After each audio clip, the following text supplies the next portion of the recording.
My 30 grandmother, late 70s, has dementia and I could really use some advice from someone who's experienced this with a loved one. Okay, I usually just lurk, but I figured this would be the best place to find advice. My grandpa died about a month ago, so my mom, aunt, and my uncle have taken up shifts staying and spending the nights with her because she can no longer be alone. They work, of course, so whenever possible, I stay with her during the daytime. Y'all, I just want to make it clear that I'd move mountains for this woman. I was her first grandchild and have always been the favorite. She practically raised me, like I never knew I could love someone as much as I do my nana. However, my dilemma is her sudden mood changes and when she tells me she wants to go home. Mind you, she still lives in the same house she always has the last few decades, but now she doesn't see it as her real home, if that makes any sense. She'll want me to help her pack and take her wherever home is. Usually I try to steer the conversation in a different direction, but it doesn't always work. She'll get sullen and start crying and talking to someone, I don't know who, and keep saying she wants to go home. Is there a better way for me to handle this situation? Too long didn't read. Nana has dementia. Print out things she's supposed to do, daily schedule, reminders, etc. and put it in a plastic sheet protector. Couldn't tell you why, but for some reason it worked wonders with my grandmother. She didn't realize we had written them, they just existed. AMD were like a manual. She'd carried it around, but we had multiple copies because they'd get misplaced. Edit, also distractions. Have old pictures and ask about them. You'll hear the SME things multiple times a day, but sometimes versions with a twist too. She'd tell me about my grandfather in his World War III uniform. It was World War I. I'd cry, I didn't think about this. Embarrassed smiley face. I use planners myself but never thought to organize for her. I know it hurts to watch her be confused and frustrated. Sometimes that's just how it'll be. But it helps so much if you can find tasks to keep her occupied and feeling accomplished. You could hide coins and ask her to help you look for them, for example. If she's not being engaged by something, she'll be more likely to get frustrated and fixated on doing something nonsensical or impossible. She needs something attainable to focus on. Sending you the best. I'll try this. Thank you so much. I'm sorry to hear this. I've dealt with my own grandma having dementia, but I was also a CNA for several years and have helped elderly with dementia. On YouTube there is a woman named Teepa Snow who makes videos on how to take care of people with dementia. Would highly recommend you seeing if any of her advice could help. I will definitely look them up. Thank you.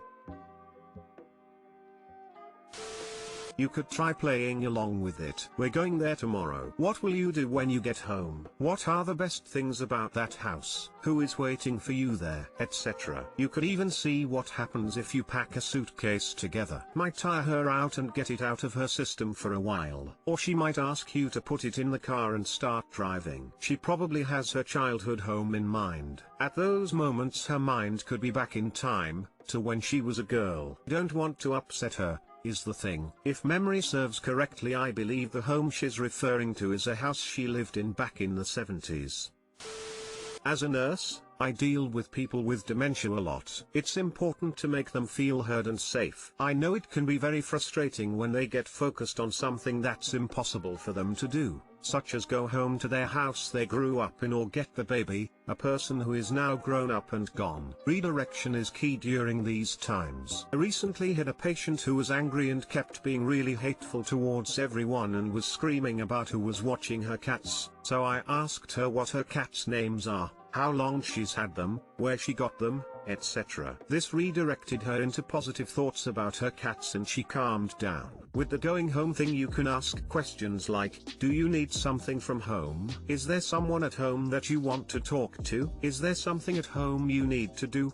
And then use that information to redirect into other things. Ask about the person they want to see, ask about what they do at home, etc. Try to steer the conversation into them talking about how things were, things they accomplished, etc. It's always better to redirect as opposed to contradicting, because when you contradict you get stuck in a frustrating and completely irrational argument. You're bound to hear the same stories over and over when you take this approach, and it won't always work. but you just have to try to be kind, remember that she doesn't see the world the same way you do, and be willing to enter into her version of the world with her. Unfortunately, there's little that can be done about the sudden nastiness or anger, but you have to remember that it's not personal, not how your grandma would want to talk to you if she was in her right mind, etc. Most important is for you to take breaks from caring for her, because it is exhausting and will break you down if you don't give yourself some space. I'm so sorry you and your grandma/family are going through this. My GF21F got really upset knowing that I'm 21 meters, an admin in our university students page. This might be the weirdest problem you'll ever hear. Just like the title says, me GF got really upset knowing that they gave me an admin role in our university students page, then somehow we managed to get thwarted. But days later I created a Discord server for the page, and here when things got out of control, she got really mad asking for a break, saying that I only created the server to talk to girls in our university, and that she needs time and don't wanna talk to me for a while. We've been together for 2 years and I have never cheated nor talked to any girl without letting my GF know. And she's also a member in both page and server cause we study in the same university. Said that I don't want a break and I did nothing wrong, and if you are taking that break consider us over. Am I wrong? Any advice please? TLDR, my GF got upset and asking for break cause I created a Discord server for a university students page, for students only to chat. Some massive insecurity in play or projection on her part. When you created the Discord, her mind immediately leapt to a worst case scenario. She had the opportunity to voice her concerns, to actually communicate about this. Instead she demanded a break. Your response is appropriate. Having zero trust in you after so long speaks volumes. She's projecting. She's either already cheated or she's gearing up to do so, so she believes you feel the same way she does. It sounds like she is way too immature to date. Sounds like she's creating drama and doing the break bullshit because there is someone she wants to fuck or is already fucking. I would bet money on it.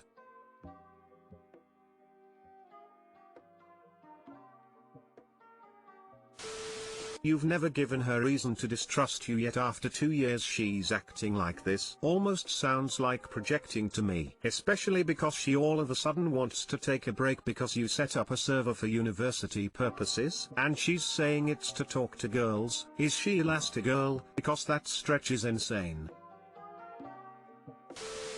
My 28/F boyfriend, 29/M, got angry because I asked him not to stand naked in a window where people might see. This is definitely one of the stranger arguments we've had. I think lockdown is finally getting to him. We've been together 2 years, live together and are very much in love. He arrived home from an after-work drink with a friend this evening at around 8 p.m. He didn't seem particularly drunk, just a bit jolly. He has a habit of just completely undressing as soon as he gets in the door, right there in the kitchen, and will just stand and chat to me in the nude for a little while before a shower. He's a slightly unusual man, but I enjoy his quirks and I'm definitely not complaining about seeing him in less clothes. As it was a bit later this evening, it was dark outside but I still had the kitchen blind open. And of course, the lights were on. We live in a house, so it's ground floor, and we have quite large windows. Granted, the window looks onto our walled backyard which leads onto a little alleyway,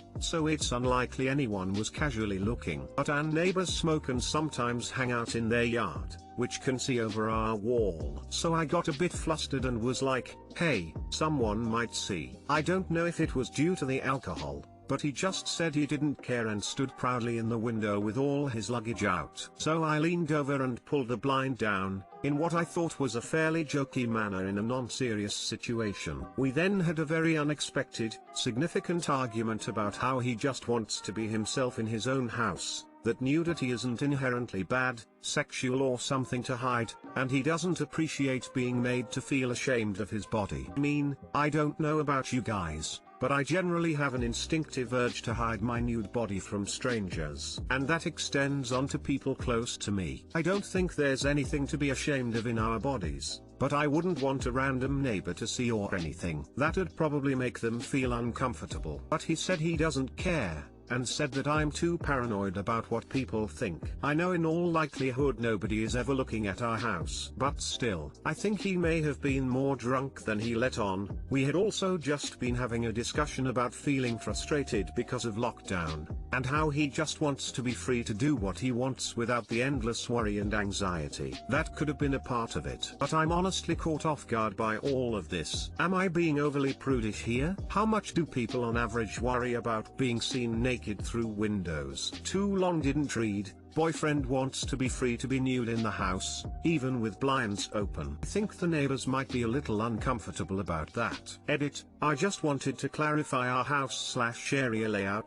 The wall around our garden is low so it is easily looked over, and beyond the alley is a large apartment complex with many windows looking over us. If the yard was entirely private then I wouldn't mind. Thank you for all the insights and opinions, it's opened my mind and I'm now aware that this scenario, from my perspective, was more an extension of my general tendency to needlessly worry about what people think, which I am working on. Logically there isn't much reason to be concerned about the reaction of a random neighbor to my so's nude body, especially at the expense of his comfort. And even if it did cause offense, it'd be his responsibility to deal with it, not mine.